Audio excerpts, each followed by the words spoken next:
Greetings and welcome back to a really live episode of Q Points Podcast. I am DJ Sir Daniel. And my name is J. Ray, sometimes known by my government as Johnny Ray Cornegay III. And yo again, Q Points Podcast, dropping the needle on Black music history. We are broadcasting live from the planet of Atlanta in historical West End at JB's Record Lounge. But listen, listener, we're not alone here in the building. No. We're not alone. We have a live audience. Audience, make some noise.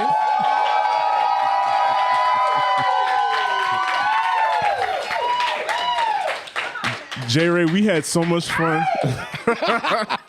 We had so much fun doing the first live podcast at the Fit 360 that we had to do it again. Yes. Again, we are at JB's Record Lounge. First of all, it's really good to see you in person. Again. Yo, I feel really good to be in Atlanta. This is home.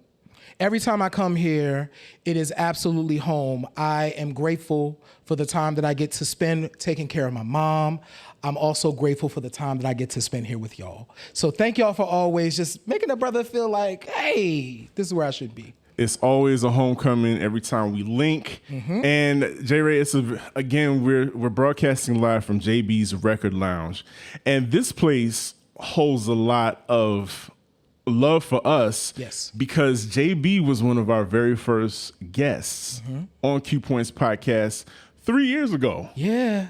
3 years ago, and he was just getting into the new spot, and he's around here somewhere. But we really want to give you like a whole lot of love and to say thank you for opening your doors, JB. The other day it was his birthday, so let's give it up for the birthday boy.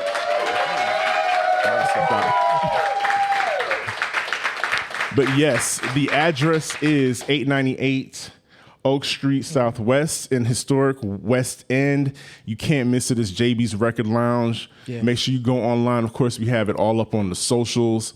But let's get into it. J-Ray, being here again, we said it's very special for us because we're in November already. Okay. Isn't that crazy? That's crazy. We're in November already. And, October 31st, the Christmas music started already. All the holiday ads started. It's happening. It's already happening. But in all seriousness, we know that the holidays can be very difficult for a lot of people. Absolutely. And so we want to hold space for everybody that doesn't necessarily hold the best memories for the holidays and are trying to make new memories for themselves during these holidays. But we want to hold space for you.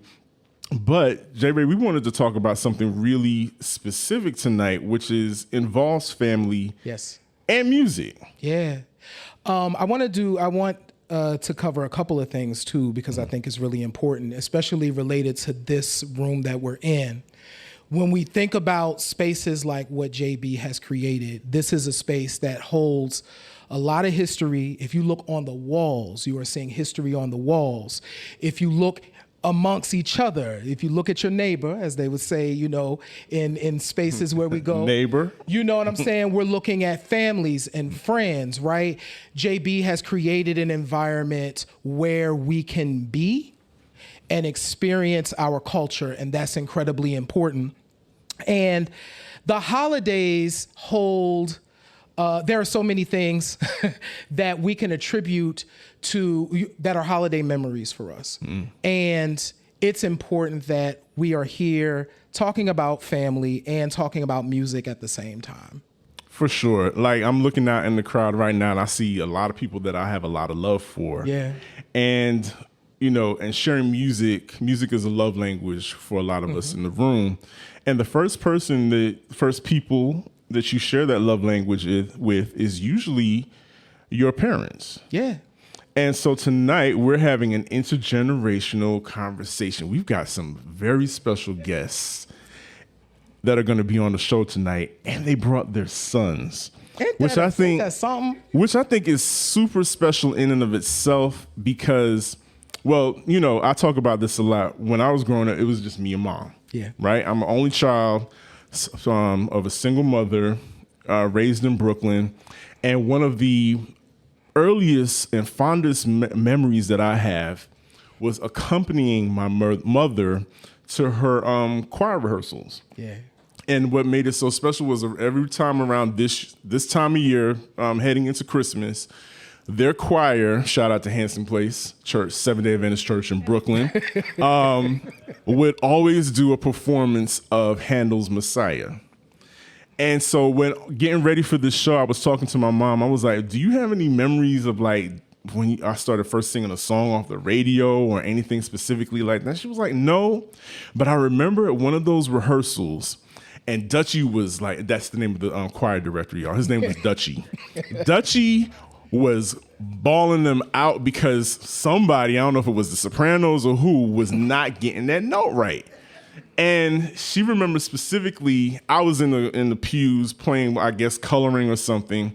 And, you know, kids are always listening. Mm-hmm. And while he was bawling them out, I started singing the part. And Dutchie said, that's it. That's the note. He was like, yes, sing.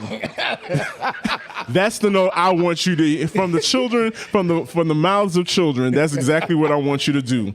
But to this day, we crack up about that. Yeah. And that's a memory that we share. That's something that we hold together. And we're hoping that tonight's discussion, or excuse me, this episode's discussion will generate those conversations between different generations. Absolutely. You know, I grew up, so my father was a singer. So I grew up with music all around me from the time I was a kid. So I had my own Fisher-Price record player I don't know when that started, but I had one. And many of them, right, over the years. But one of my fondest memories around the holidays, so this is the 80s.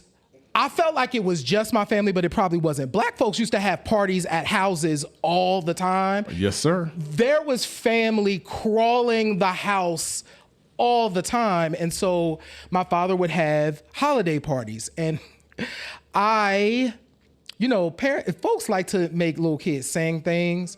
So me and my Aunt Jo would have to do our rendition of Marvin Gaye and Diana Ross's My Mistake. I was probably in my pajamas. I probably was pulled out of bed, right, to come downstairs, and then my dad would put the needle on the record, and it was time, and I had to do Marvin. You know what I'm saying? That's kind of a grown song for you. It was a grown. Listen, I knew all the lyrics, and I'm sure I had steps too, because that was just me. Nice. But those memories of watching my aunts and my uncles, my cousins, my parents, my mom in the endless cooking, my goodness, that she would do, I still smell those smells and feel those feelings that I felt when I was a kid. Absolutely.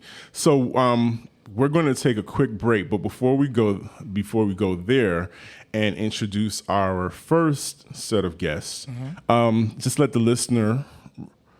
them know how they can keep in contact with us and how they can keep up with the Q Points podcast crew, because a lot of stuff is going on. And we're at the end of 2023. Yes. Listen, the new year, that's all I'm going to say is please keep in contact with us. Yes. Stay in touch, because you'll want to know what's going on with the Q Points crew. Absolutely. So the way to stay in touch with Q Points is do exactly what you're doing. This is like super special. Like, y'all left the house. Homie Bruce came from work, like from work to here. To here, yes. Like, we so grateful for just that. Like, listening. We have DJ Peppermint Gaddy in the building. She came straight from work. Tony, listen, We got our brother Tony over here on the sound. I mean, this is a deal. This is a big deal, y'all. This is. This is how things start off and then they get really large. So you're in at the ground level and we can't go anyplace else but up. Absolutely. So the way to stay connected is to do that. Listen, share the podcast. That is absolutely free. We encourage y'all folks to do just that. Definitely visit our website at cubepoints.com. You can join our mailing list. That's always a good way to stay up with us. And really just the most important thing, just stay tuned into the show. You know what I'm saying? If you like it, there are probably people in your family or your friends who might really get into the show. So just share it with them. That's the main thing. Absolutely. All right. So without further ado, we're going to take this quick break. But when we come back, we're going to be joined by an Atlanta legend. Michelle is an Atlanta legend. And her son is an up and coming legend as well. So stay tuned. This is Q Points Podcast, dropping the needle on Black music history. We'll be right back. There are two types of people in the world.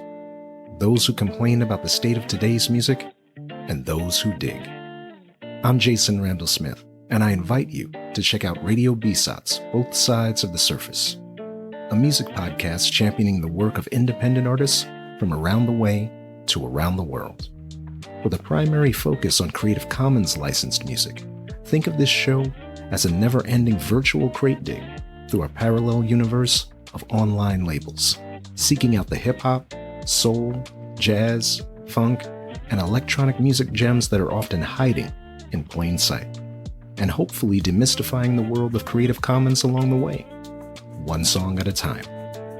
You can find Radio B-Sides wherever you listen to podcasts. For more information, visit the website at bsots.com. That's BSOTS.com.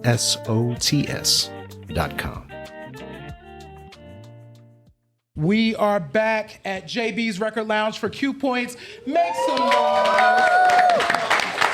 It's the Q Points Podcast, dropping the needle on Black music history. J-Ray, like I said, we got some legends in the building. We do. Just everywhere in this room. It's amazing. All of y'all, thank y'all. Give yourselves a hand for coming out and hanging out with us tonight. Thank you so much. If you've ever been in Atlanta and you've spent some time here, you've probably heard or seen Michelle Dawes-Britt. Yeah. You have seen her around. You have seen the Real Chicks Rock logo. You've seen, if you haven't heard her on the mic, Right. on her own show, you've probably seen her kicking up a storm on the dance floor. You have seen it. You've witnessed it. I have a story about that. I want to hear it. So, ladies and gentlemen, listeners, we want to welcome to Q Points Podcast, Michelle Dawes-Britt, and on her side, her one and only son, Christopher, is also in the building. Please give it up for them. So, listen, I'm looking over here. Hey, Michelle. Hi. I'm looking over here. Hey, Christopher. Hey. So let me, I have to tell this story. Because really my company Static exists because of Michelle. So I was at Tambor one night. Yeah, 595. Yeah, at 595. Yeah. And so that was a long time ago. A couple of years And back. what happens with me is when I get full on the dance floor, I just kind of stop dancing and I walk away. Yes. It's time to go. Yeah. I've done everything I need to do. And you left it on the dance floor. And I just walk away. And I was walking out and Michelle stopped me. I did. And I looked up, because I'm typically not looking at anyone. I'm just like, I got to go home. My legs probably hurt and I'm really sweaty. And I looked up and I met Michelle. And from that point forward, you have just inspired me and so many of us so much to follow our dreams because you've always followed yours. Thank you. Thank you. And thank you for that. You're welcome. Thank you. That's nice. Thank you, Jay. Yeah, he was getting it in that night. You were getting it in. And I just had to say, you are amazing. She did. We have to connect. And you was like, let's do it. Yeah.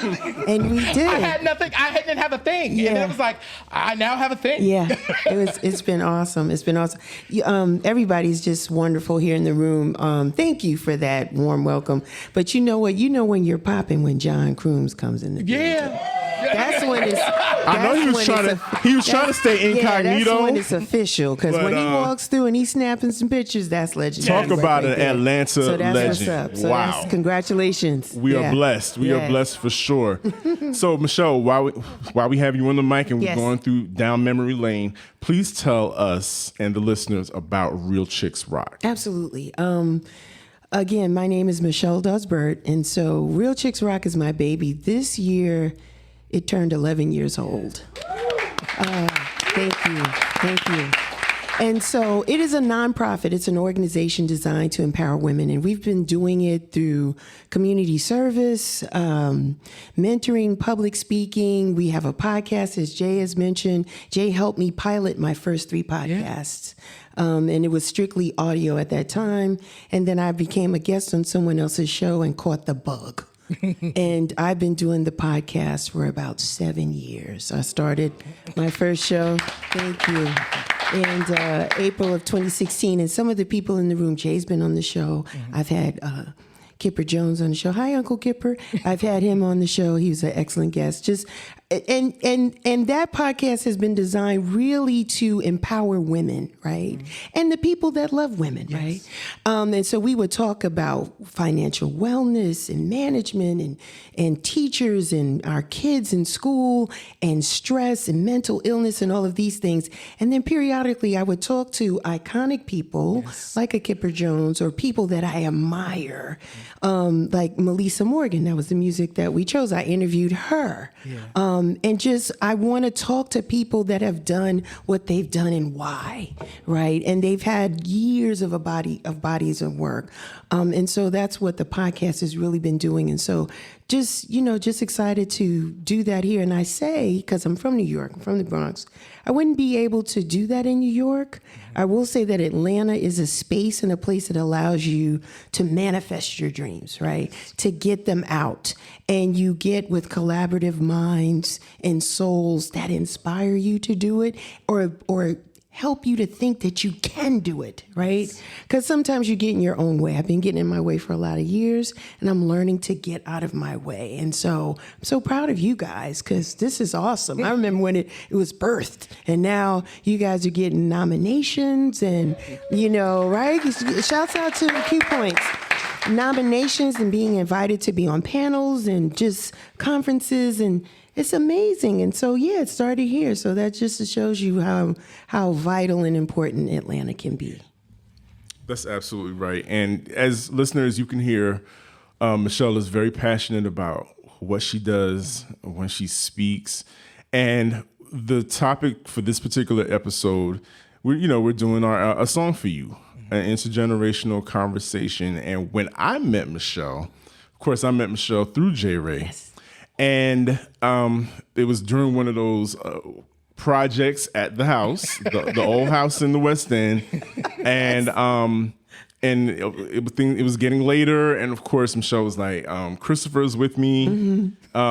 Back then, Christopher was like maybe 3 to 4 inches shorter. Now he's looking at me in my eyes, like eye to eye, and it's wow, time. This is wow. Yeah. But he's so when I met Michelle, she reminded me a lot of my mother and myself. Yeah. Same story. New Yorkers. Well, grew up in New York. Single parent. My mom was a single parent, and so that kind of you resonated with me on that level.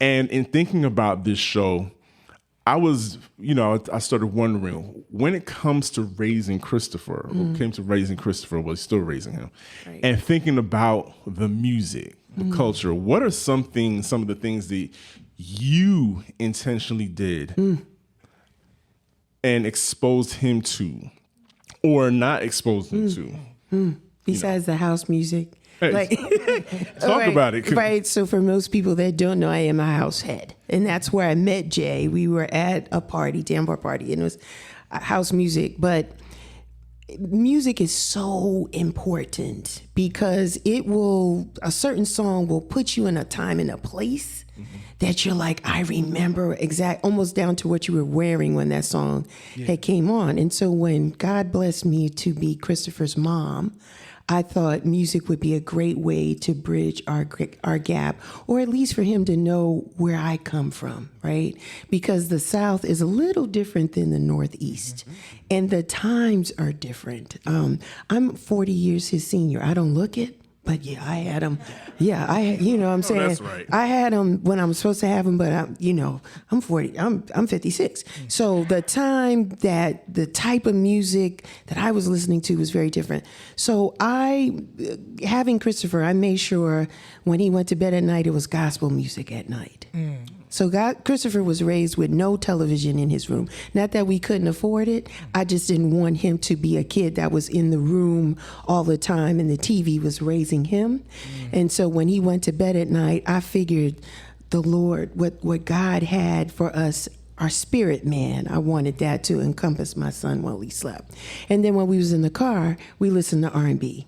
So as he got to understand more about music, one of his favorite groups was the OJs, because I love, the whole gamble and huff and the Philly sound.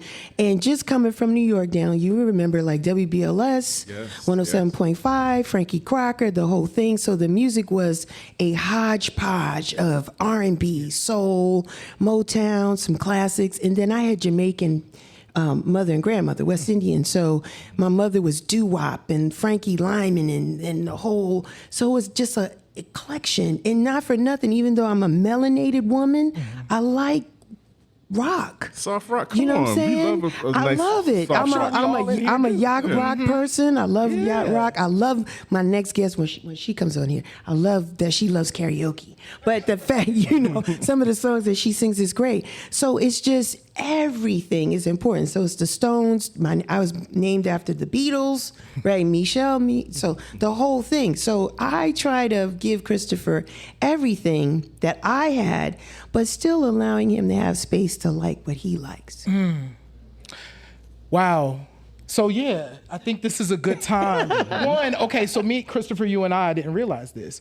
We share a similarity because when I was younger, the Philly sound was Motown and the Philly sound were the two styles of music that I resonated with. So it was a lot of Temptations, a lot of the Supremes, a lot of the OJs. So that music just resonated with me. So it's cool to know that about you too. Like, talk to us a bit about when your mom was introducing this stuff to you or playing it, right? Because you don't know what's happening. Right. What were your feelings about it at the time? Okay, so when I was little, very little, very, very little, I, like she said, I listened to gospel music. 102.5 was the radio. I had a big radio, sat up on my dresser.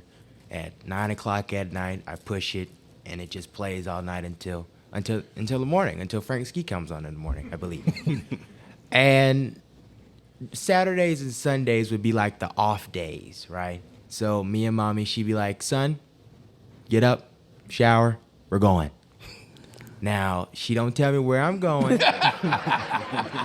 She don't tell me how long we gonna be there. She just say, get up and let's go. And we in the car, it took us 30 minutes to get into the city, so that was at least a good 15 songs in the car. Right. And that was a whole bunch of Motown and a little bit of house music, DJ Comedic on Fridays. So yeah, it was a variety of music that I was introduced to. And the ones that really stuck to me were especially gospel, because I still listen to it to this day, and Motown. I really do like that disco Motown, that little bit of vibe. Yeah. Well, that's interesting. So we know what you were listening to when Mom was around. I'm super interested to know what you were listening to. Close your ears, Michelle. when she wasn't around, because you're a young man. Right. You've got your own friends, your own friend group, you're in school. Yeah. I totally resonate with that. I remember I remember having those same car rides and singing along to or rapping along to a song on the radio. I think it was Beat It by Michael Jackson. And I'm just singing Beat It. And my mother's West Indian. Mm-hmm. Oh yeah, Beat It? I hope you know how to beat those timetables. As a matter of fact, those multiplication tables. Matter of fact, let's turn that down and let's go through your 7 times turns, your multiplications. And wow. So I'm very interested to know what was happening when Mom was not around. What were you listening to? Nothing changed. I listened to the exact same music. My friends, they say, hey, they call me by my last name, which is Bert. Mm-hmm. They say, hey, Bert. You need to listen to this or you need to listen to that. I listen to it. Yeah, it's good for a few hours. Mm-hmm. But then I get back to the gospel and then the R&B and soul and things like that. So music didn't really change. I don't really grasp to any type of new music unless it's like very upbeat. Mm-hmm. But I 24/7, 7 days a week. Like before I even came here, I was listening to PJ Morton, and so it's consistent. It never changed. Wow. Michelle, I'm curious for you. Mm-hmm. As Christopher is growing up, we were talking a little bit off air as we were getting ready. As he's growing up. Mm-hmm. What is your hope as he's approaching young adult? He's approaching the young adulthood. Mm-hmm. He's growing up in a very different environment. Yes. Right? Yeah. So what is your hope for his generation and him specifically? Yeah. It is very different. My hope for him is that he never lose sight of who he is. That hopefully some of the core values will stay with him and resonate with him. But I also have to allow him to make mistakes because we made mistakes too, right? And we turned out all right. Yes. But I hope that he never lose sight of who he is and never stops dreaming. Like my son is an inspiration to me because he's a risk taker. He doesn't, this generation doesn't really think about the box. There is no box. They just do what they want to do. They're very intelligent when it comes to this technology and it's digital and streaming and everything. Whereas I'm like, don't it come with instructions? Like I don't like some things. I'm like, I was just saying today, like I need to get on TikTok more. Like I'm not doing it enough. And they get on this stuff and and he has a sense of entrepreneurialism that it took me until my 40s to be like you don't always have to work for somebody. You have a talent or a skill, find what that is and tap into it. So yeah, I want him to not lose sight and always know that myself, I'll always be here to love him, but this community, Jay, has helped me raise my son. And so that is why I'm so full right now at the moment, because a lot of people was like, oh, I remember him when he was real little. And so I just want to thank the community here in Atlanta that has helped me raise him, help him be held accountable, give him love, look out for him. So it wasn't just my 4 eyes on him, it was everybody's eyes on him. So continue to just pass that on to him so he can just do what he needs to do and knows that wherever I am, home is there for him. Yeah. Wow. And it's so funny you mentioned dreams.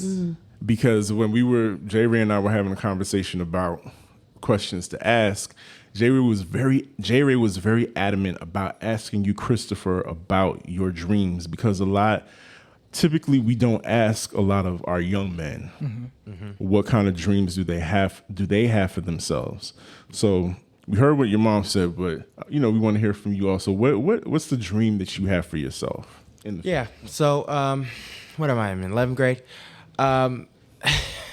That is so okay. Before you say this, I have to say this. That is so crazy to me. I have a picture that I took of Christopher at my house because Michelle and I were working, and I had my studio. So this is up in Vining. Yes, so this is the Vining way back.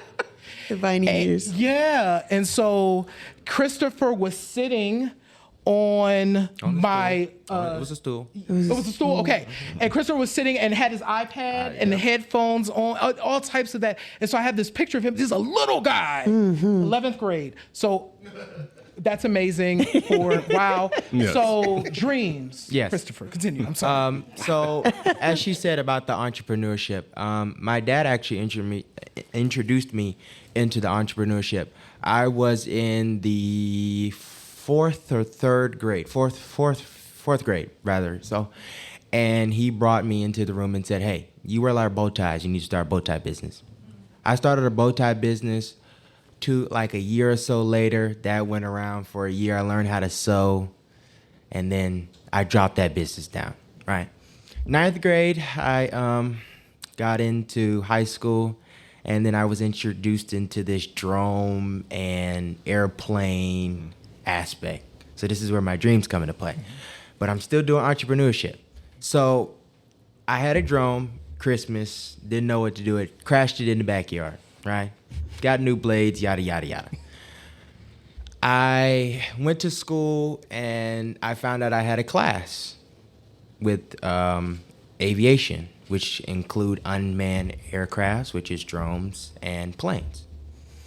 So I took that class. I've been taking that class for 3 years. I am, my dream is to finish my pilot school to get my PPL, which is a private pilot's license. I'm hoping to get that by the age of 17. I own my own business. I've been in business for about a year now. It's a drone business. I just now am about to get some business once I get my drone certification. So that's my other dream, to get my drone certification to be finished. I got one of my dreams completed, was getting my driver's license. That took a year. And we all know that's freedom. That is real freedom. And you can play whatever you want in the car by yourself. That took, and mommy can tell you, I didn't know I had to wait a year and a day until I read it. I had to wait a year and a day, so I waited a year and a day. And then I was introduced to this Joshua's Law. She could tell you, it's a story. It took me 2 weeks to do Joshua's Law. If you have a child and they're about to get their driver's license, it takes 30 hours to do driver's ed. That's a lot. It takes a little bit longer. So I completed that. That was a very hard thing. I feel like now taking a driver's test, not a driver's test, doing things to get a license is harder than it is back then. Because I heard they was just able to go get the driver's test and pass and get their license. No, I failed the first time. I took my driver test. I have big dreams and aspirations. So I want to become a pilot by 21. I am working on becoming a charter pilot by 17. I just got my ground school confirmation today. I am going to finish that. I have a voucher for that, so I'll finish that up. I should be finished by December something. And then by the time I turn 17, I should be in the planes flying, making some money. Ladies and gentlemen, give it up for Captain Burt. Captain Burt in the building. We saying that right here and right now. Wow. That's amazing, and I love it. And congratulations to you, Michelle, because it's definitely because of you. Thank you. Of course, he has his own, his own will and whatnot, but you put the good stuff. I put the good stuff. In him. Absolutely. Really quickly for our final question for you both. Interesting that you mentioned P.J. Morton. You actually picked a P.J. Morton song. Yeah. Michelle, you mentioned earlier Melissa Morgan, Fool's Paradise. Really quickly, why did you select the song that you selected? And man, real quick, for the listeners at home, we asked our guests to pick songs that they feel represented their generation and represented something that they wanted people to know about their generation. And so we asked our guests, so Michelle is about to, and Christopher is about to tell us the songs that they picked and why. Well, I will say this. The song I pick is not for my generation. Okay. Because I can ask you 5 people that go to and they won't know this song that I picked. Because I was surprised with that way. Yeah, so if I had to pick the song that's a part of the generation, y'all would have been looking at me crazy, like, what is this boy listening to? Yeah, no. No. So the reason why I picked that song is because it is still gospel. but it also has a touch of like R&B and soul. Yeah. So it gives a mixture of two different things in one. So I'm still getting my praise while I'm still getting a little bit of soul. Oh, me. I was just, thinking Yeah, you, about what Ma. he said. Yeah. Oh, yeah. Hi, son. So, yeah, Melissa Morgan, that song just takes me back to New York, roller skating, dancing. He probably was just finished jumping double dutch. Like, it's just a whole vibe. And most people in the Northeast, when they hear that song, they just go crazy. They just start dancing. Remember hearing it in the car and that type of thing. So I thought it represents the demographics for my people, or at least my age, but I could be wrong because That's a jam. Listen, Fool's Paradise by Melissa Morgan is a forever bop. That's a forever bop. So, wow. What a way to open up this first segment, y'all. Please give it up for our guests, Michelle Dawes-Burt and Christopher Burt. Thank you so much for taking the time to share your memories with us and to share these stories and be an inspiration to everybody listening, to mothers, to children, families as a whole. And as we come back, we are going to speak with another dynamic duo, some more Atlanta legends in the building. Yes. And please, J. Ray, you know what else we're doing towards the end of the show? We're giving away, we're raffling off a gift certificate, a shopping spree, as I like to put it, right here at JB's Record Lounge. So, so sorry for you listening at home. You really should have been here in person. But for the people that are in the building, they have a chance to win a $50 gift certificate to spend right here in JB's Record Lounge. Nice. And courtesy of Q Points Podcast, because that's how we do. But we want you to stick around. This is Q Points Podcast, dropping the needle on Black music history. We'll be right back. This is They Reminisce Over You. I'm Miguel. And I'm Christina.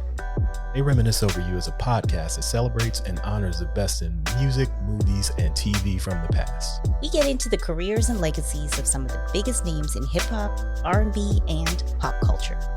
From discussing the groundbreaking music of Missy Elliott and Mary J. Blige, to exploring iconic moments in TV and film like the chaos at the 95 Source Awards. They Reminisce Over You has something for everyone. So join us as we reminisce over the artists, movies, and TV shows that have shaped our lives and continue to influence popular culture today.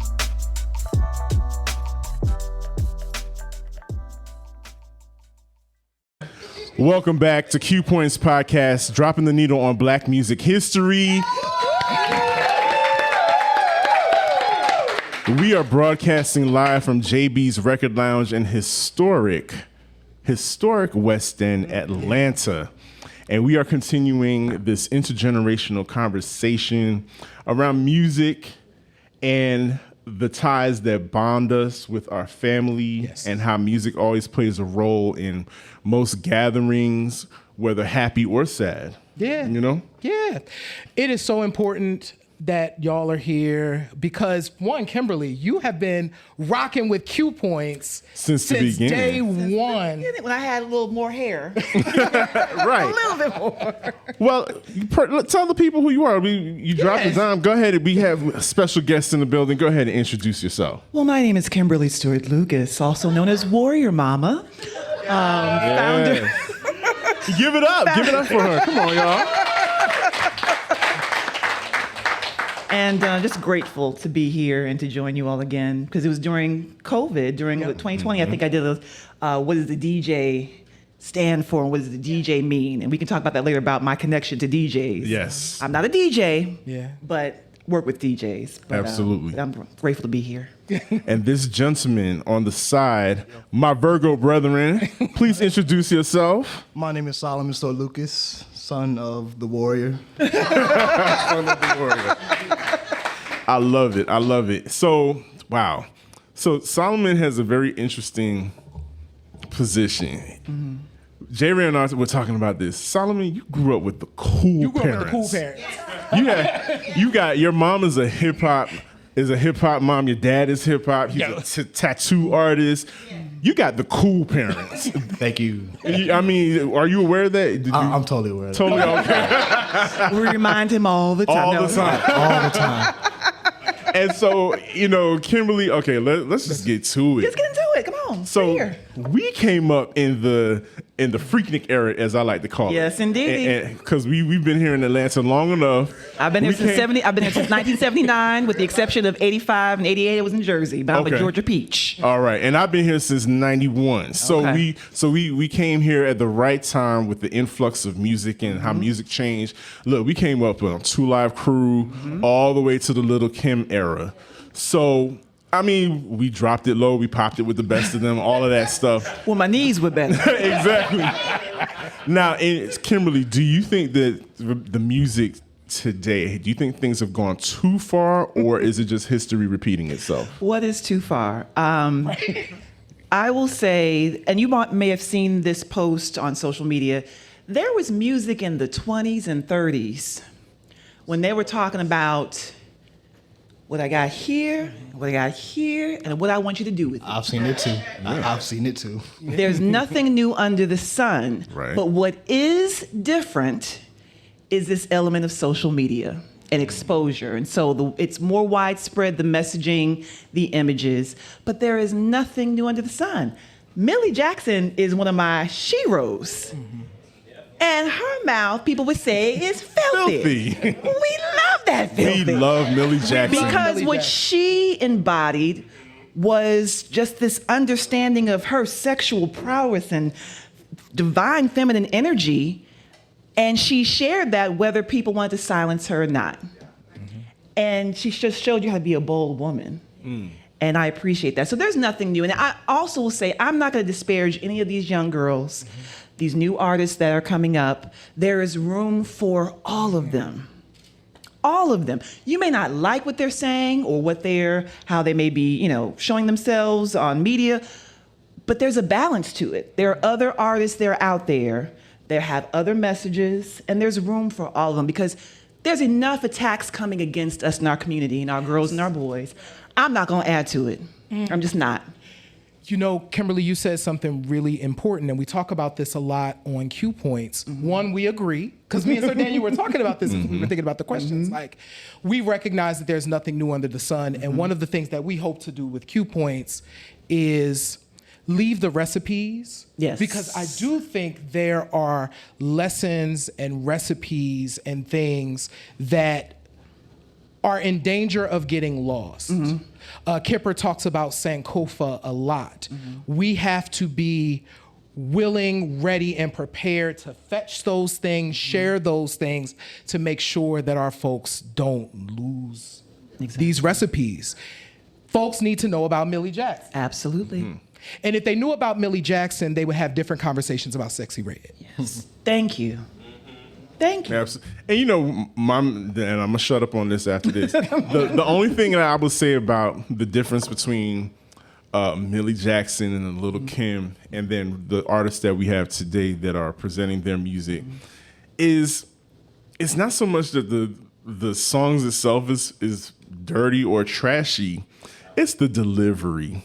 It's the packaging. It's the production. I mean, the things that we received, that we were listening to, there was some production value to it. There was, coming from the hip hop generation, there was actually some flow. There was actually some diction that we can understand. And that, I think, has been taken out of the equation, out of the recipe. There's no time spent in crafting your message. Whether you come from the down bottom and it's brown and this is pink and all that, that's fine. That's all fine. Like we said, there's nothing new under the sun. But that's all I wanted to say regards to that. I didn't want to harp on that too much. Can I share a little rebuttal? How many folks here have opened up Ohio Player's album? The Long Way. Right. So you unlocked a memory for me earlier. A memory that I had of what was shared, my exposure to music. Yeah. And my father in our basement in Southwest Atlanta, off of Peyton Drive, he had he made frames, wooden frames, all over the wall.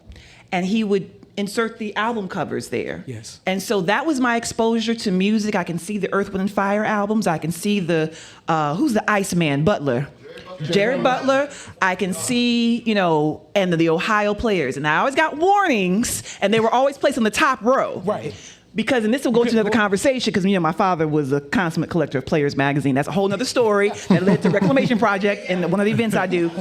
So he was mindful of that. But there's, again, the packaging was there. It was there. So again, I think also we get older and we have learned lessons that we wish that we knew then. They're going to have that they have to have that opportunity as well. So, let's talk to Sexy Red in 25, 30 years. Will she look back and say something that she would do something different? Maybe, maybe not. But having that room to be able to do that as we had the room. I'm 47 years old. What I was doing at 27, I was a mother because he's 20. But it's a lot different. And the lessons that I would tell myself are going to be different. So we have to allow that. Absolutely. You just said a whole mouthful. So now I'm really curious about this question I'm about to ask Solomon. Okay. So we are curious. So your mom just dropped a whole bunch of bombs in terms of music that she grew up. I'm curious, what did you grow up hearing in your house? A lot of good stuff. Okay. So one that pops out the most is Foreign Exchange, Leave It All Behind. Did you listen to our show about that? No, I did not. Please I'll have to watch listen it after to that this. show. It's great. You did good. You done good. We played that album So much. A good amount of Jill Scott, Omar, Outkast, of course. Let's see, what else? Elton John.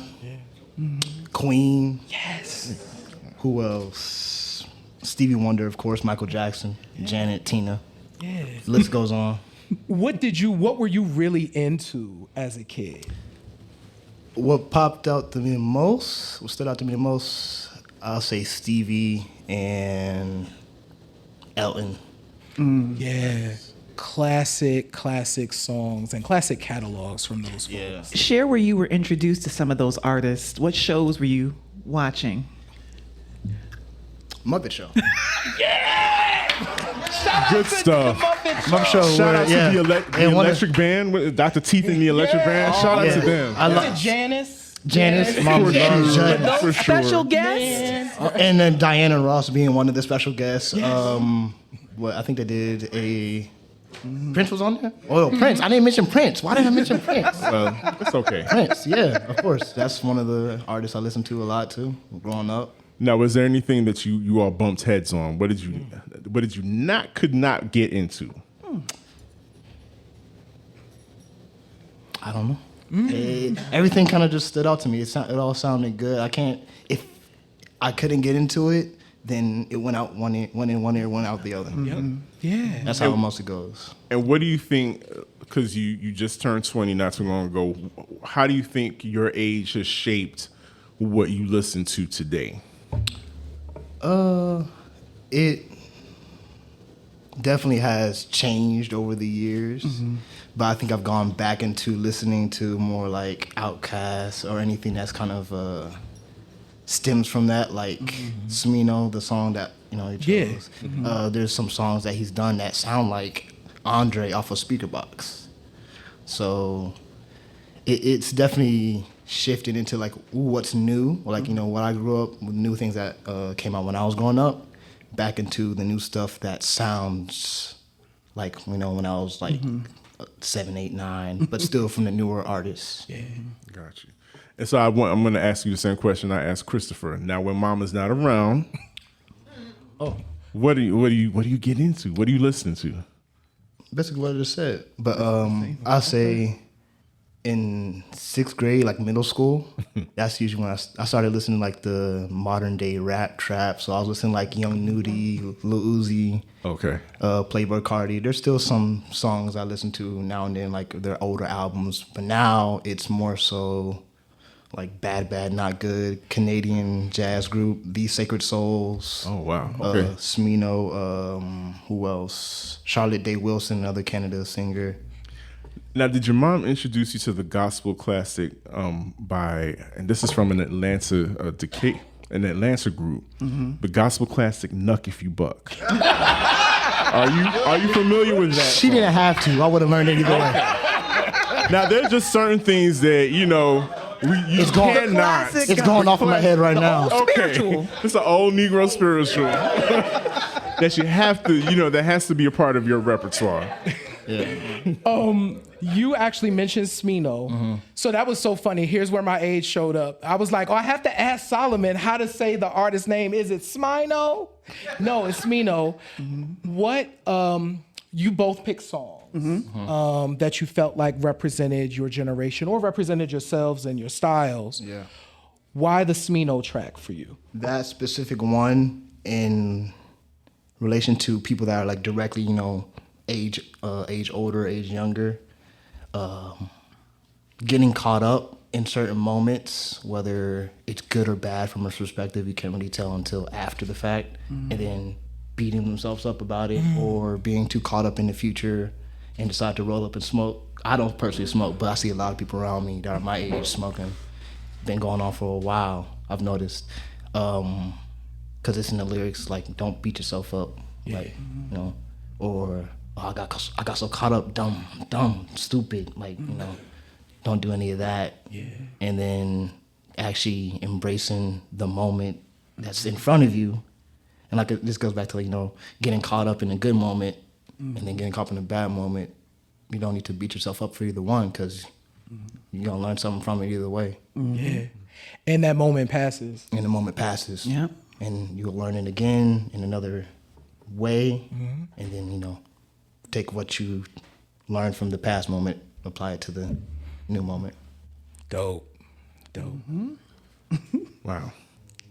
You got a little quiet on that. You got a little, a little contemplative on that. That's how I talk. Because we've had two sets of guests that have been able to raise young black men to be multifaceted, and not be afraid to try things and to explore different forms of music, which may not be the run of the mill for him and his peers. But Kimberly, what do you attribute that to? Like, what's the He was magic raised sauce? in it. He was raised in it. My husband, Lord Yada, who's over at Tri-Cities Tattoo Company in East Point, Georgia. We had a shop called Vantage Point Studios on Ponce, which is above where MJQ is. And we were there for years. Actually, the original shop was where the Kroger City Center is, off of Ralph David Abernathy. That was many, many years ago. And so when we moved over to Ponce location, I went back to school to finish my degree at Georgia State. And we had the playpen there where Yada would be working and Solomon would pass out the release forms to people. He doesn't know we don't know strangers. Right. We're going to say hello. We're going to greet you. And so we would have art shows there. I'm an event producer, whether it be Needle to the Record DJ competition, haven't done it in some years, the art exhibits, but we have DJs that are friends of ours, but also through Needle to the Record is where I met a lot of DJs. It used to be part of the A3C Hip Hop Festival, which is transformed into something else. But through that, I've had, Red Alert and DJ Scratch and our home team of Applejack and JC that were, performing, DJ Ghost and Cha-Cha.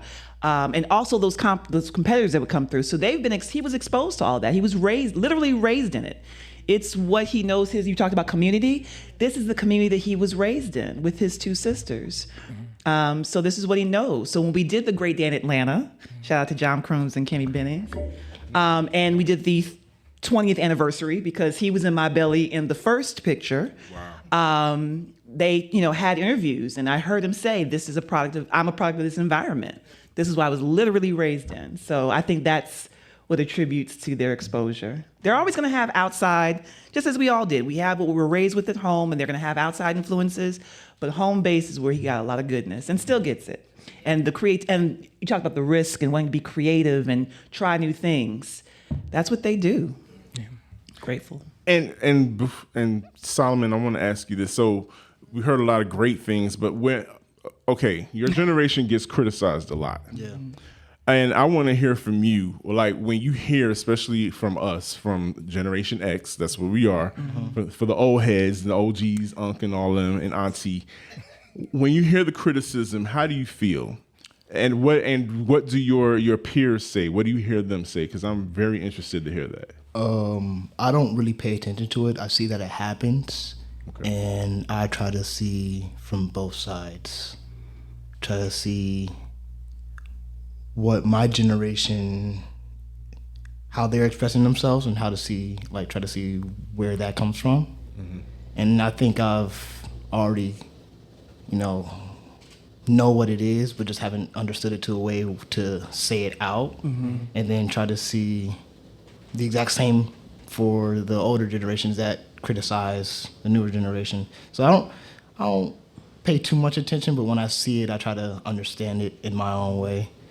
Peers, necessarily, I don't really hear them say much. I think, And like you said earlier, Kimberly, about exercising grace. That's what I find myself doing, is exercising some grace and giving them some space, the generation, because everything we did stuff that appears to be rebellious as well. And I think there was just something missing. There was something that bridged the gap between us and our parents, even though they criticized what we were doing with hip hop.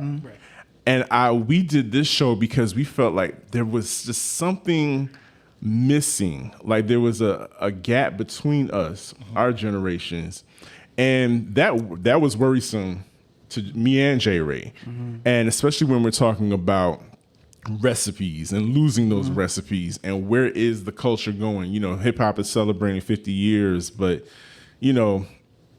just making sure that those things are passed on, and they want them to be passed on, and are willing to listen, and are keeping that door open so that we can have that line of communication open with each other. But I think this episode actually gives me hope that gap is not as large as we think it is. I think a lot of times we talk about we're on different ends of the spectrum, and there are those instances, but I know it's just not Michelle and Christopher and myself and Solomon that have these connections. There are more families that have that.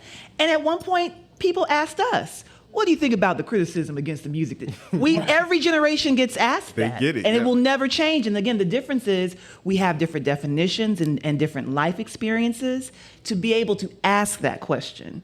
And his generation at some point will be asking that question to, the younger generation as well. So it's just, that's the flow of just life.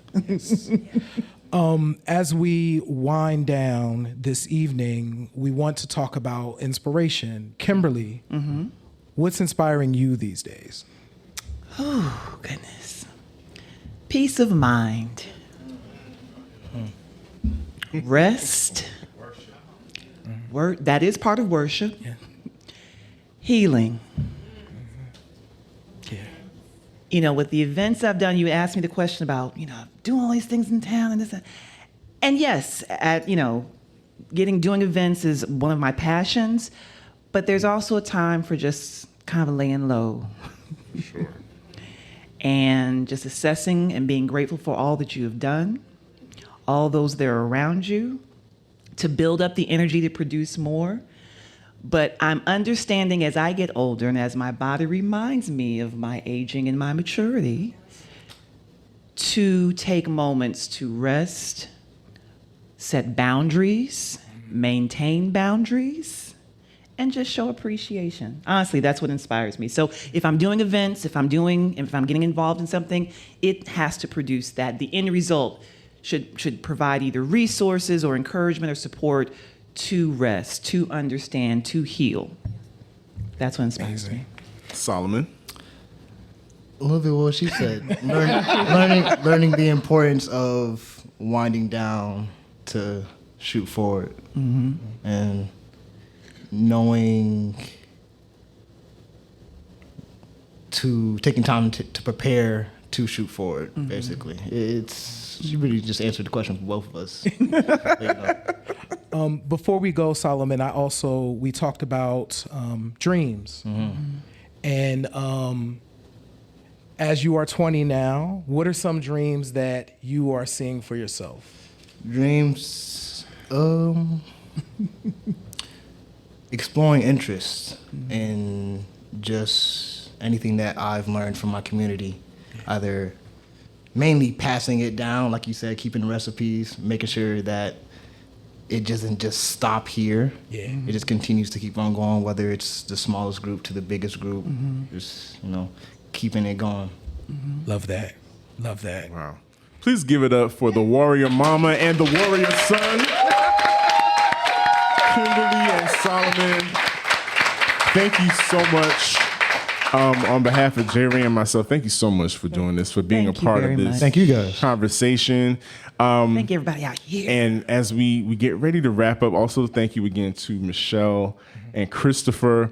When we come back, J-Ray, we're going to announce the winner. Yes. Get your tickets out. The winner of the contest. I have it. And so, you got it, Simon? Okay. So, when we come back after this is Q Points dropping the needle on Black music history.